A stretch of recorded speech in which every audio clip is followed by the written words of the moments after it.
ঢাকাইয়া মেহমানদের আজকে বিক্রমপুরের শেষ দিন, আর এই শেষ দিনে আমার ননদের বাসায় স্পেশাল আয়োজন ছিল। বরাবরের মতোই আমরা মুন্সিগঞ্জের মানুষেরা যতটুকু পারি জামাইদেরকে আদর আপ্যায়নে কোনো ত্রুটি রাখি না। আর আজকে মনটাও খারাপ ছিল, কারণ আজকে মেহমানগুলা সবাই চলে যাবে আর বাড়িটাও একদম ফাঁকা ফাঁকা হয়ে যাবে। আমাদের বিক্রমপুরে কিন্তু একটা নিয়ম আছে, নতুন জামাই আসলে ওনাদেরকে সালামি দিতে হয়। এতজন মানুষ একসাথে এই প্রথমবার আমাদের বাড়িতে আসছিল, কি যে ভালো লেগেছে। তবে যাওয়ার সময় এর চাইতে দ্বিগুণ মনটা খারাপ হয়ে গেছে। যাই হোক, সবার তো সবার গন্তব্যে ফিরতেই হবে। আজকের ব্লগটা একটু বেশি স্পেশাল হবে। চলুন দেখে আসি শেষ দিনে ননদের বাসায় কি কি আয়োজন করা হয়েছিল এবং সারাটা দিন কিভাবে কাটলো। ননদের বাসায় গিয়ে সবাই আমরা নাস্তা করেছি বৌয়া ভাত দিয়ে। এইদিকে আমার ননদের শাশুড়ি সকাল সকালই রান্না বসিয়ে দিয়েছে। এখানে এক চুলায় ডিম সিদ্ধ বসাইছে, আরেক চুলায় হচ্ছে গরুর মাংস বসাই দিছে। যদিও কোরবানির পর থেকে গরুর মাংস খেতে খেতে সবারই কিন্তু অভুক্তি চলে আসছে, তারপরও জামাই বলে কথা, গরুর মাংস তো থাকবেই। কিন্তু গতকালকে রোস্ট খাইয়েছি, তাই আমার ননদ হচ্ছে রোস্ট করবে না, ও হচ্ছে খাসির রেজালা করবে। সব ধরনের মশলা দিয়ে দিচ্ছিল। এরপর এটাকে কিছুক্ষণ ম্যারিনেশন করে রাখবে, কারণ খাসির মাংসে কিন্তু এক্সট্রা একটা স্মেল আছে। সবাই কিন্তু কাজ করছে, এক একজন এক এক কাজ করছে, কেউ মশলা বাটছে, কেউ রান্না করছে। আসলে এতজন মেহমান একসাথে থাকলে কেন যদি বিয়ে বাড়ির মতো একটা ফিল হয়। আমার ননদ কিন্তু গরুর মাংসটা সবসময় হচ্ছে হাতে মাখায় তারপর রান্না করে। এরপর ওই চুলার মধ্যে হচ্ছে আমার ননদ খাসির মাংস বসাই দিছে। আমি বললাম যে একটু দেখাও আমাদেরকে। মাশাআল্লাহ, আমার ননদ কিন্তু একা হাতে অনেক আয়োজন করতে পারে সবার জন্য। যদিও ননদের শাশুড়ি সবকিছুতেই সাপোর্ট করে এগিয়ে দেয়। আর এইদিকে দুপুরবেলা মেহমানদেরকে আম দেওয়া হয়েছে, লিচু দেওয়া হয়েছে। চুলায় রান্না তো একটার পরে একটা চলছে।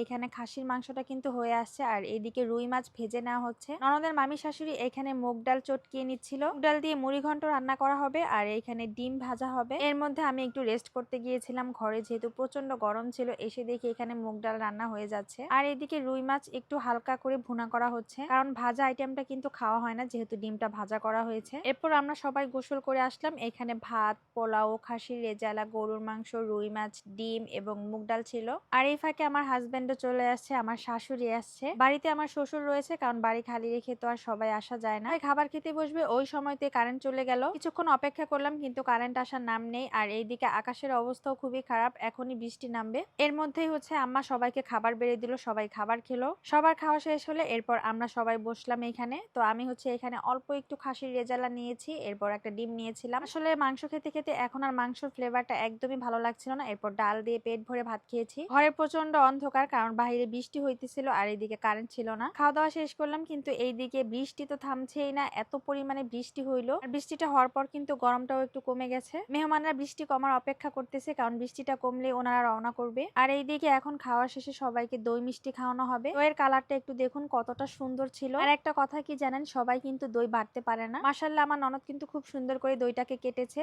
এখন এগুলা নিয়ে আমি সবাইকে দিয়ে আসলাম মেহমানদেরকে। সবাই এখানে বসে দই খাচ্ছিল। অন্য কোনো অঞ্চলে কি খাওয়ায় আমরা জানি না, তবে খাবার শেষে আমরা অবশ্যই দই মিষ্টি খেতে দিই। এরপর আমার হাজবেন্ড ছানা নিয়ে আসছিল, সবাইকে ছানা খেতে দেওয়া হলো। ছানা আমার ভীষণ পছন্দের খাবার। এই তো নতুন জামাইকেও ছানা খেতে দেওয়া হলো, সবাই খাচ্ছিল খুবই মজা করে। আম্মা সবাইকে ছানা খাওয়াচ্ছে আর দুষ্টামি করতেছে। খাওয়া দাওয়া শেষ, এবার সবাই আমরা চলে আসছি রাস্তায়। আর এর জন্য অপেক্ষা করতেছিলাম। মেহমানরা কিন্তু সকালে আমাদের বাসা থেকে গিয়েছিল, আর কেউই কিন্তু ব্যাগপত্র নিয়ে যায়নি। তাই মেহমানরা আবার আমাদের সাথে আমাদের বাসায় আসলো, আর এইখান থেকেই হচ্ছে ঢাকার উদ্দেশ্যে রওনা হবে। আমার শাশুড়ি জামাইদেরকে বলতেছে এই কাঁঠাল নিয়ে যাও, তোমাদের বাসায় গিয়ে খেও। আমাদের এদিকে একটা প্রচলন রয়েছে, জামাইদেরকে সালামি দিতে হয় প্রথমবার আসলে। আমার জোর করে হচ্ছে প্রথমে বড় জামাইকে সালামি দিল, এরপর ছোট জামাইকে। জামাইরা তো কোনোভাবেই সালামি নিবে না। আর এইদিকে এক এক করে সবাই রেডি হয়ে বের হয়ে যাচ্ছে, আর আমার ঘরটা পুরো ফাঁকা হয়ে গেল। মেহমান আসবে শুনলে যে কি ভালো লাগে, আর মেহমান চলে যাওয়ার সময় খুবই খারাপ লাগে। আল্লাহ পাক যখন বেশি খুশি হন তখন কন্যা সন্তান দান করেন, নয়তো মেহমান দেন। আমার শাশুড়ি তো মেহমান আসলে খুবই খুশি হয়, রান্না বান্না নিয়ে একদমই বিরক্ত হয় না। অনেকেই তো আছে মেহমান আসলে একদমই দেখতে পারে না, জানি না কে কেমন, তবে আমরা অনেক বেশি এনজয় করি। সবাই আসলে আমাদের খুবই ভালো লাগে। আর কেউ এভাবে চলে গেলে আমরা কিন্তু একদম রাস্তা পর্যন্ত